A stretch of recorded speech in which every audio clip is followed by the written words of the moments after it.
Allah lui ordonna alors de prendre 4 oiseaux. Un paon pour sa beauté, un coq pour sa vigueur, un corbeau pour son endurance et un pigeon pour sa douceur et sa fidélité. Chaque oiseau avait des caractéristiques bien particulières, ce qui rendait le miracle encore plus éclatant. Il ne s'agissait pas seulement de revivifier un animal, mais 4 êtres vivants différents, chacun avec sa forme, sa nature et sa complexité.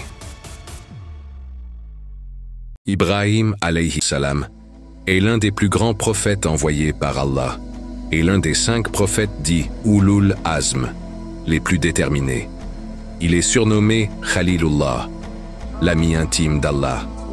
Sa vie est marquée par une soumission absolue au Seigneur, une foi inébranlable et une lutte constante contre le polythéisme. Il est le père des prophètes. De sa descendance viendront Ismaïl, ancêtre du prophète Muhammad sallallahu alayhi wa sallam, et Ishaq, ancêtre de Moussa et Issa alayhim salam. Sa mission était d'appeler son peuple à l'adoration d'Allah seul, sans associé, et de détruire les idoles qu'il vénérait. Il fut envoyé à un peuple plongé dans l'idolâtrie, y compris son propre père. Il argumenta avec intelligence et douceur, mais aussi avec fermeté, jusqu'à affronter le roi tyrannique Nimrod. Il éleva également les fondations de la Kaaba avec son fils Ismaïl, alayhi salam, devenant ainsi un repère de tawhid, monothéisme, pour toutes les générations à venir. Après avoir quitté son peuple idolâtre en Irak et échappé miraculeusement au feu de Nimrod, Ibrahim, alayhi salam, s'était installé dans une région bénie, la terre de Cham, correspondant aujourd'hui à la Palestine ou ses environs. Il y vécut dans la tranquillité, loin des épreuves de son peuple. C'est là, dans une atmosphère paisible, que cette question profonde jaillit de son cœur. « Seigneur, montre-moi comment tu redonnes la vie aux morts. » Il ne doutait pas, Allah le confirme dans le verset. Mais il voulait voir, comprendre, ressentir. Il voulait une expérience spirituelle directe, une satisfaction profonde du cœur, qui est propre aux âmes sincères et élevées dans la foi. Allah, s'exalté soit-il, lui répondit « Ne crois-tu donc pas ?»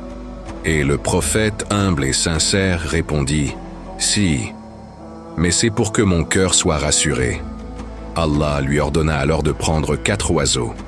Les exégètes, dont Ibn Kathir, rapportent qu'il s'agissait probablement de 4 espèces distinctes. Un paon pour sa beauté, un coq pour sa vigueur, un corbeau pour son endurance et un pigeon pour sa douceur et sa fidélité.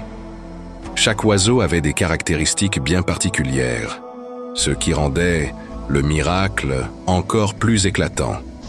Il ne s'agissait pas seulement de revivifier un animal, mais 4 êtres vivants différents, chacun avec sa forme, sa nature et sa complexité. Ibrahim, alayhi salam, suivit exactement les instructions de son Seigneur.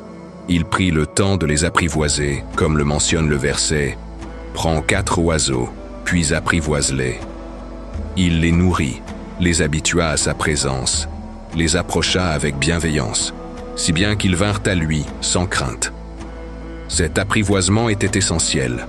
Une fois ressuscité, il reconnaîtrait sa voix et reviendrait vers lui. C'était la première étape du miracle. Créer un lien entre le prophète et les créatures, un lien que seule la vie peut produire. Lorsque ce lien fut établi, Ibrahim exécuta l'ordre divin avec soumission. Il égorgea les oiseaux puis les découpa en morceaux. Ailes, tête, pattes, plumes, tout fut séparé. Il ne laissa aucun morceau entier. Il mélangea même les parties, rendant chaque oiseau méconnaissable. Ce sacrifice n'était pas un acte cruel, mais un préambule solennel à la manifestation du pouvoir divin absolu. Il fit tout cela dans le calme et la foi, obéissant sans hésiter à chaque étape. Une fois les morceaux préparés, il les répartit sur différentes montagnes. Chaque sommet reçut un mélange de parties provenant des 4 oiseaux.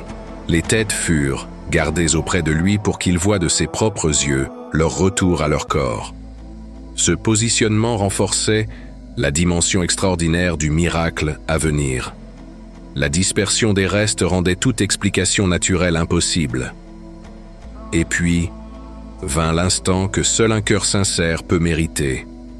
Allah lui dit, puis appelle-les, ils viendront à toi en toute hâte. Il appela alors chacun des oiseaux par leur nom.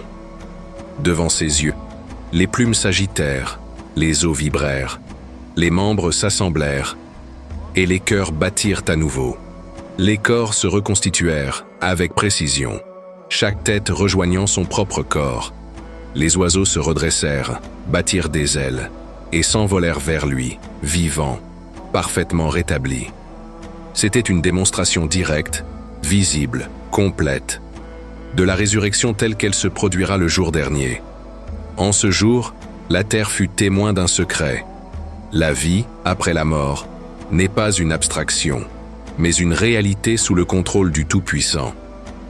Ibrahim, Khalil Allah, n'eut plus qu'à contempler et glorifier, car son cœur, déjà plein de foi, fut comblé d'une certitude sans faille.